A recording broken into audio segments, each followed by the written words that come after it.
How you doing, YouTube? Matt with Massive Beer Reviews, back with yet another review, words and things. And today we have a little bit of spiced darkness in the growler form, in the form of Conclave Brewing's Mexican Morning. Yeah, I picked this up actually at the brewery. I was there over the holiday weekend, Saturday before Christmas. Just wanted to visit a couple breweries and kind of was passing through the kind of Flemington area, popped in there, got two growlers, drank one with friends and family during Christmas time. This one I saved for a review. Here we go. It's their Mexican Morning. I purposely didn't try to pay too much attention to what it was. I just knew it was a spiced stout. What else is in it? You assume chilies, things like that, but, you know, even though I had a taste in the tasting room, leave the ideas and whatnot unfettered and just dive into it as neutral as we can. It's, you know, it's a growler, so it says Conclave, little tag on it, cool logo. Let's crack it open, see what she's got. So today is the 27th. I picked this up on Saturday, which would be the 22nd or 23rd. I don't know. I don't do calendars and maths and stuff. And, yeah, so she should be fine as far as time-wise. You know, some people are like, you know, your growlers need to be drank before da-da-da-da-da. In a perfect world, you drink them as fresh as possible, but, you know, a week or even longer most of the time, especially if they're filled properly, will not hurt. So what do we have here? Pretty aggressive pour, left with just under a pinky finger, just south of where I would call malted malt ball colored head. Nice kind of decent creaminess to it, and pretty compact bubble sands, a couple stragglers, and she'd be dark. She looks like a stout. There you go. And the tag actually has on here this number. I don't know if that is 8.5 or 5.5. So we're going to just kind of guess at that and see what's what. See if we can get a nose on her. Okay. I'm getting a nice kind of semi-sweet kind of chocolate. Definitely getting those chilies in there. I'm almost getting like kind of like a dried chili and a fresh chili. So I'm getting like the kind of that kind of oily, kind of habanero-y kind of ish chiliness, but also getting kind of like a powdered kind of chili powder kind of chili vibe going in. Excuse me. But I'm definitely getting like a sweeter component in there. Is it maple syrup? Maybe. It could be lactose, could be maple syrup. It's definitely a sweeter component outside of the malt. Let's put it that way. I definitely go, I'm leaning maple, but it might be vanilla. But that just might be hoping, being that the maple syrup junkie that I am. So we're talking about those nice kind of multifaceted chilliness, a bit of sweet kind of semi-sweet chocolate, a nice soft roast to it, and a bit of that kind of sweetness, whether it be from kind of like that syrupy goodness or that kind of lactosey goodness. Let's dive in. Cheers.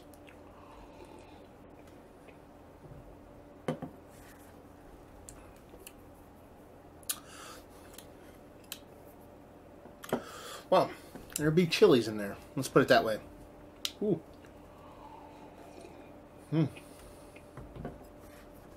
Really nice mouthfeel to it. Almost an imperial porter kind of range as far as mouthfeel goes. I definitely put it in that lower ABV range, probably around a 5.5% range. There's a soft cinnamon vibe to it, along with that chili. So there's a little bit of cinnamon there. I wouldn't bark at it. But that sweet component is not nearly as big as you think it would be, based off of the nose. And I'm gonna lean with lactose. I'm gonna go that way. Could be wrong, but that's the way it's coming off to me in the taste. It doesn't really have that kind of overt kind of syrupy kind of sweetness that you get from that kind of maple syrup. It has more of a softer kind of powdery confectionery kind of thing than you typically get with lactose.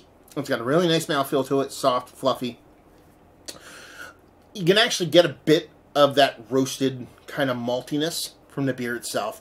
And you get all those other components, like I said, that kind of soft, sweetened, semi-sweetened kind of chocolate to it. I'm getting a little bit of kind of that confectionery, sweet kind of lactosey vibe thing going on. A little bit of touch of cinnamon maybe, but the chilies win the day here. They're the biggest component in there by far. They hit you pretty big at the get. And while they kind of hit you a little bit bigger and a little bit bigger every time, they never get out of control. You get a little bit of burn on the back, Nothing too crazy to let you know you're drinking something of warmth, but it doesn't get too insane. That kind of still makes me think there's a little bit of kind of sweet lactosiness kind of floating around in there, because that's typically what you do to kind of keep those chilies in check, whether it be in beer or otherwise. It's a nice beer, especially if it is 5.5%. While it's not going to be everybody's cup of tea because of that chili component, it gets decently big. I dig it. Is it something I want to drink a whole growler of, especially in one sitting? No. But is it something that I would love to bring to a gathering and drink with a bunch of different people? Absolutely. It's not necessarily a beer you would kind of throw in the middle of shares as a reset beer, but it's not necessarily like a showcase beer.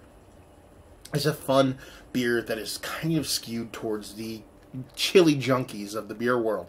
I definitely fall in love with a bit of chilies in my beer. This foots that bill. There's some that do it a little bit better. I like mine to be a little bit more beefier of a beer, a little bit more robust of a beer, and I like those kind of chilies to kind of pop up, kind of dull back, and kind of creep back behind the scenes into the next sip. This one kind of stays at the forefront, pretty much from beginning to end once you start drinking it, but like I said, at the same time, it doesn't get out of control. It doesn't kind of burn the back of your throat off.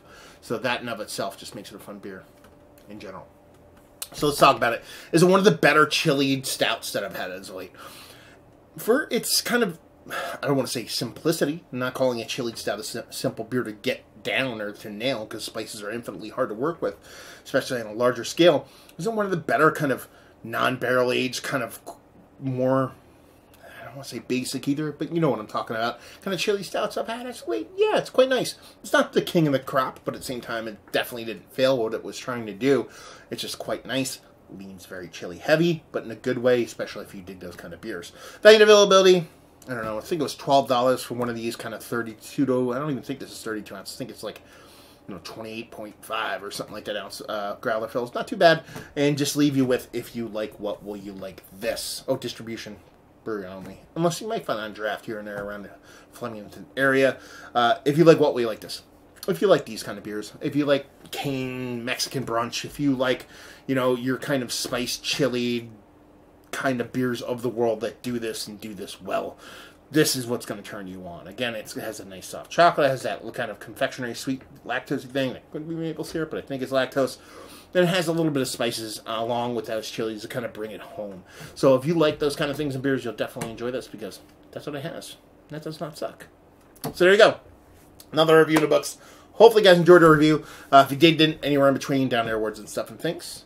Facebook, Twitter, Instagram, Untapped, Massive Beers, all four of those places if you want to check this dude out somewhere else. And another review down. So hopefully you guys enjoyed the review. Hopefully you're enjoying a nice spiced chili stout right now. And we'll see you next time.